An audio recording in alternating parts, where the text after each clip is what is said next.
What is good, everyone? This is your host, Deanna Radulescu with Label Free Podcast. To live your best life, you must live label free. As always, bring you incredible guests from all over the world, so sit back, relax, and tune in. My next guest is a talented author, organizational development expert, certified public speaker, facilitator, and coach. He is also the founder of Habits for Miracles. Please welcome Rahul Karan Sharma. Rahul, welcome to the show. Thank you, Deanna, for having me. I'm all excited to share the insights, and I really appreciate all the work that you do for the community. So thank you. Thank you very much. Well, I don't know what to dig into first. Now, he says here, with over 2 decades of experience in the business world, you dedicate your life to empowering individuals to excel and become successful leaders. So is that where this all started, was becoming all these different things, was in the business world first? Yes. So I've been into the business world for 2 decades. And what I have realized that many individuals, when we hire them, they had a great potential. They were looking very sharp, but probably within 6 months, either they quit on us or we quit on them. So sometimes they are not able to untap their own potential. So that's where I am now pivoting towards my new adventure, which is my entrepreneurial, journey. Okay. To transform the uncertain individuals. Maybe it could be students who are uncertain about their careers. Yeah. It could be leaders who became leaders not by choice but by chance, to convert their career into thriving one. So that's the whole initiative that I'm taking. I love that. Why do you think that people, especially leaders, are unable to tap into their full potential on their own? So one of the things which I have noticed is when they move to a leadership role, they have been a very successful individual contributor. Yeah. Now it becomes very challenging for them to leave away their individual contributor mindset and move into the leadership mindset. So that is number one piece which I think that they are not able to contribute well. Number two is they are unable to build that trust with their new team. Because when you are individual, you are all, about yourself. Yeah. But when you move up to the leadership role, you need to build that trust. You need to build that credibility, and it takes time. So that's where most of us, we fall short. And it's important for us to build that trust in confidence within your team members that you are the right person to lead them. Oh, for sure. I mean, yeah, you definitely have to have trust with your team. And so now, were you a leader yourself, and that's how you were able to now become a coach, and where you've identified weak areas for other leaders? That is correct. So I have been into the leadership role for quite a long time, and the people with whom I have done the coaching, they are now successfully leading the team, leading the departments or the country, and they have been doing well for themselves and for their team. So that's what really motivated me to move into this entrepreneurship. And for me, my satisfaction or my mojo is not about just doing things. Yeah. It's about when my learners really achieve something, when they are becoming successful. That's really act as a motivation for me to do more and more. So you are like many of us that are out to change the world in a good way. You love to serve. Correct. I think that is a very key element for any leader, to really want to serve others, to help them get better and to achieve the same level of success as themselves. Right. Yeah, because not all leaders are made the same, obviously, or else you wouldn't be coaching. Yep. Absolutely. So tell us a little bit. So you are a certified public speaker and a facilitator. So what does that mean to facilitate in what you do now? So facilitation is all about the training, grooming, and I am I would not say little, but yes, my style is a little unique. I don't like to facilitate through the PowerPoint decks. I'm more an experiential facilitator. I use a lot of videos, a lot of anecdotes when I'm doing my workshop, because I believe that most of us learn by doing. Yes, there are 3 different styles, but the most prominent style of learning, which remains with us for a long time, is learning by doing. So I focus on that aspect. And public speaking came to me when probably in 2016, when it was the first time I attended a workshop by Mr. Les Brown. And I noticed that all the folks who were part of that session, they had their story and they were making a difference, positive difference in other people's life. And that's really motivated me that I can also make a difference, but couldn't do much for almost 6 years. I was in very comfort zone with my corporate job. Yeah. Back in 2022 is again, I reignited that passion. And finally, I'm venturing out to have my own professional and personal development company. I love it. So you yourself, like many others, were a little nervous to make that leap or that jump into being an entrepreneur. I always call it like a corporate refugee, someone that like had that comfort, that, that reliability. To move into being an entrepreneur is a huge shift, I think, for anyone coming from corporate. Absolutely. And that is the paycheck that you get, the bills you have to, pay on a regular basis. So it is challenging, but I think it's now or never for me. So I just wanted to do it sooner than later. I do understand the economy is not great at this point in time, but I have full trust in my abilities that I will be able to make the difference. Absolutely. And there are people out there that are searching for someone like you. I feel like there is plenty of business out there for everyone. We all have an audience, right? So I have an audience for myself and what I do. You have an audience for what you do, or, people that would want to work with you because they can relate to who you are and your story and your skill set. So I think it's very important that everyone that's listening knows that, if you have an idea and you're scared to take that leap, just know that your clients, your audience, they are out there. They're waiting to connect with you. Talk to us about, I love the name of your business, of your website, Habits for Miracles.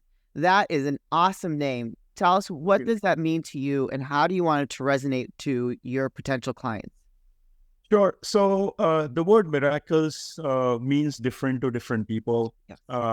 And in no way my intention is to talk about the supernatural intervention in miracles. The way I define miracles is anything that we could not do before and are able to do, it's in itself is a miracle. Yeah. So I do believe that we all have greatness within us, that inherent power within us to create our own miracles. Yeah. Where we fall short is sometimes we don't take action. And even when we take action, we are not consistent with that action. Yeah. So I learned from my coach that focus on taking imperfect action. Most of us who are high achievers, high performers, we always look for that perfectionist, that we need to take that perfect action. And I was one when I was growing up. It's very late in my career, I realized that there is nothing called perfection. It's all about the perspective. It's all about the way you look at things. So I do believe that if we are able to have some right habits, positive habits within our lifestyle, we have the power to create our own miracles, live our lives the way we want to live. Yeah. And I love that you paired it with habits, because to create that kind of miracle in your life and make it a habit is a very incredible skill and an incredible insight to have what that means in your life. Absolutely. I do believe that everything is about habit, in my opinion. Yeah. Because anything worth doing is about habit. Not the negative habits. Correct. And the way I define habit is when it comes naturally to you. Yeah. When you don't have to make an effort, that is now a habit. So we really need to focus on inculcating those positive habits, having that positive mindset, because most of the times we get those negative thoughts, whether it is through our social media or through any other means. And it's so important in today's environment to stay positive, because our brain does not distinguish between what is real and what is imaginary. So when we think positive, our mind stays positive for 6 more hours as per the research. Yeah. No, I love that. And, it is an exercise to maintain a positive mindset, because those negative thoughts can creep in at any moment during the day. And if you can like acknowledge it and just let it go and then focus on the positive is such an incredible skill. And I think people don't realize that they have control over that. They have to discipline. You have to actively discipline yourself to not focus on those negative thoughts. And so is that something that you help your clients understand? Yes, absolutely. Because that is the first thing. Because if your mind is not in the right frame, Yeah. you cannot do anything. You cannot move things further. So we need to focus on practicing gratitude. Most of us, we always look for things that we don't have, but very rarely we show gratitude for the things that we have. So what I do is focus on the self-discovery path. I want people to understand themselves, know who they are, know their why they want to do something that they want to do. Once they know themselves and once they know why they want to do it, then the path is very, very clear. Then only thing remains is taking action. Yeah, I love that. And so who would you say is your ideal client? My ideal client would be undergraduate students. Oh, okay. Who are struggling to identify the right career path, or those folks in the corporate world who became leaders not by choice but by chance. Entrepreneurs, most of the entrepreneurs they hardly go for any leadership education. They are great in entrepreneurial skills, but don't go for leadership education. So those could be my ideal clients. I definitely want to work closely with students. They are our future.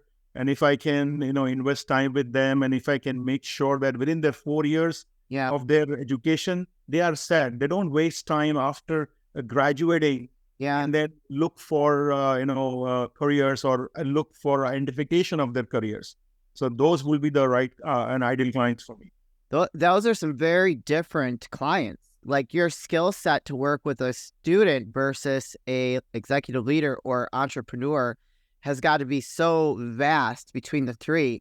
Now, what do you think are some key elements to helping a student successfully get through school and choose the right career for themselves? Because that's what you're ultimately helping them, you're leading them to. Sure. So I think the first thing for a student is for me to help them discover their passion. Discover what they like to do. And most of the times I have seen that students start looking for their career option. Yes, they have to choose a major in their freshman or sophomore, but they start looking for the career only in their senior year. Very few students who start looking in junior year. I believe that is too late. I think they need to start focusing in the freshman or sophomore years. They need to look for those internships. They need to look for some school jobs, part-time jobs that will allow them to identify what their passion is, what they like, what they do not like. Yeah, because from what I understand, a lot of students change their major, like they bounce around in the first couple of years when they're in school because your passion of what you think you like to do. So when you start out in college, changes over the course of those 4 years because you really don't know who you are. You don't know where you want to go. Absolutely. And one thing which I want to focus on, Deanna, is more on the life skills. The skills which are recession-proof, like, public speaking, relationship building, networking. Now, these are the skills that will really set them apart from the rest of the crowd, where they will not find a job. The employer will find them. So I want to create them as an individual where employers are looking for that. They don't have to do the posting of their resume or everywhere. They are so much well into their industry or networking with right people that they are being found just like a click of a button. No, networking. I'm a big into networking. I network all the time, and that's just the way that I get the podcast more out there and just to kind of get the message out there. I mean, it's important for anything that you do because you have to be able to start up a conversation with someone from a business perspective to really see because you never know who you can connect with. It can introduce you to someone else that could really blow your life up. Absolutely. And this one network will lead to another.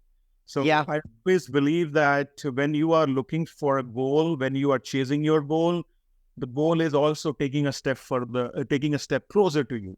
As long as you are taking right action, you are meeting right people. And sometimes it will be like a magic. Like today, AI is doing the magic for us when we log into Facebook or any other social media. We like something or we speak about something and immediately we are seeing an advertisement accordingly. Yeah. Same thing will happen in your life. Once you start meeting right people, one will lead to another, and then it will just be like a miracle. Yeah. In your life. I love that. All right. I want to thank you for shedding some light on that and how you can help them. Let's talk about it. Like an entrepreneur and an executive leader. Those are two different personality types, right? An entrepreneur is more of a risk taker, and an executive leader is more like careful and lives in a safe zone. And that's why they became an executive leader, is because they followed the rules, whereas an entrepreneur does not. So how do you help each of those differently when you coach them? Because you're dealing with two different types of people. Sure. So for an executive or someone from a corporate world, there are two main things which I have noticed where they fall short. As I shared earlier, one is that lack of trust. Yeah. And the second is their ability to or inability to delegate things. Just because they have been a great individual contributor, they think that they can only do that best. So they don't delegate well. So I help them and try to make them understand on these two things, how they can build trust and how they can, because the delegation is also leading towards trust. Right. Well, delegating. That's kind of an example of a micromanager, right? If they can't delegate and they can't build trust with their team. And so that is like almost like a place, they come from a place of fear. Like that things aren't going to get done if they don't do it themselves, or making sure they're down like someone's neck getting it done. Correct. So it's all about leading to the trust and delegation. And you will not be surprised when you delegate. Maybe with some time, those people can do better than you.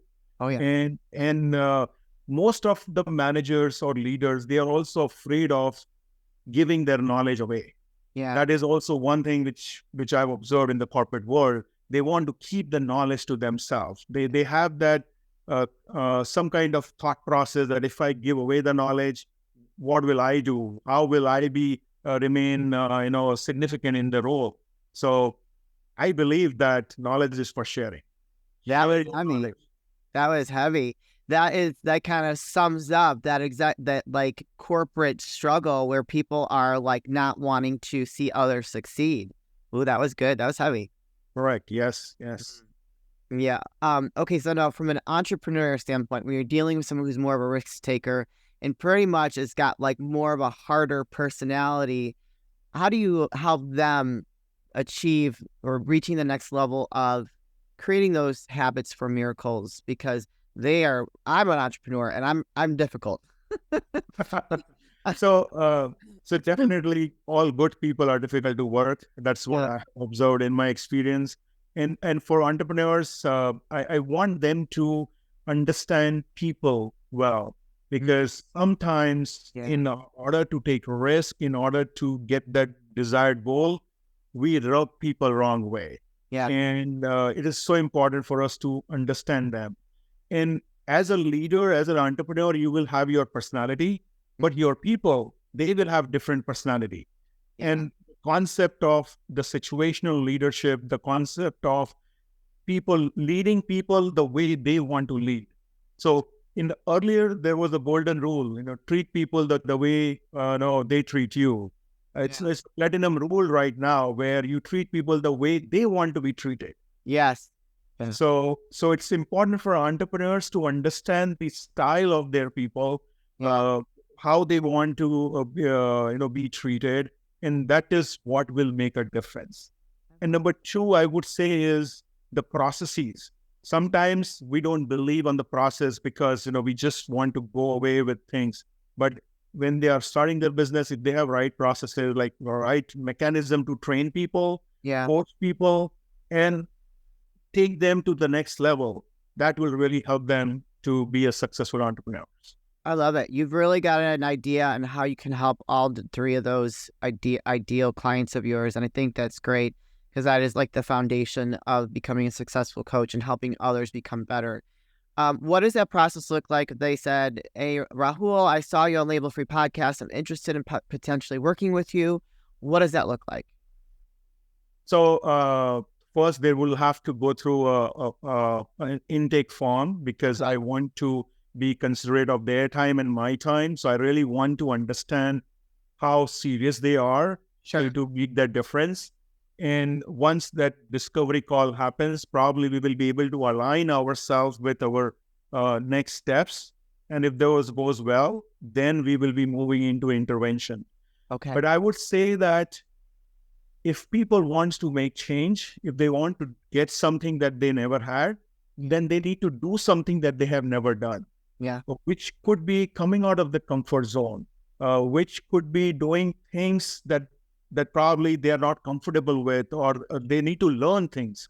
So we want to align ourselves with that goal, and we will go with one thing at a time. I'm not a big proponent of doing multiple things at one go, because our mind can only focus at one thing at a time, 100%. So we will focus on identify that one goal and go from there. Excellent. Where can people find you, connect with you, and learn more on working with you, Rahul? So folks can log into my website, habitsformiracles.com. They can find me on my LinkedIn, Habits for Miracles. And once they log into my website, they have access to all my social media handles. But I would love to have them connect with me through this podcast, and they can get a surprise. They can get a free accountability workbook on my website. So if they mention Label Free Podcast, they will be eligible for this accountability workbook, as well as I will be more than happy to send them a free ebook of my book, Be Action Oriented. It's my first ebook. I'll be more than happy to send that to them. Excellent. You guys, and put those links in the show notes. Go reach out to Rahul, collect those free gifts, and make change in your life and create those habits for miracles to just live in a higher state of success and being. Rahul, this is the part of the show where I like to ask for last words of wisdom or advice. What would you like to leave with us today? I would focus on people being bold. So BOLD is an acronym that I have created. The B stands for believe in yourself. O stands for optimistic. L stands for love yourself. Yeah. And the D stands for dream big. So if you want to have a good life, happier life, dream big, love yourself, be optimistic, and believe in yourself. Yes. Boom. Yes. I love that acronym. I live that every day. Rahul, thank you so much for sharing what you do and sharing how you help others and creating habits for miracles. I truly think it's a miracle that you are down this path and you're helping others become that way. So we appreciate you. Thank you. Thank you, Deanna. Appreciate it. You're welcome. You guys, this is your host, Deanna Radulescu with Label Free Podcast. To live your best life, you must live label free. As always, don't forget to subscribe, follow, rate, review, comment, share, all those good things. And I'll be back soon with more dynamic guests.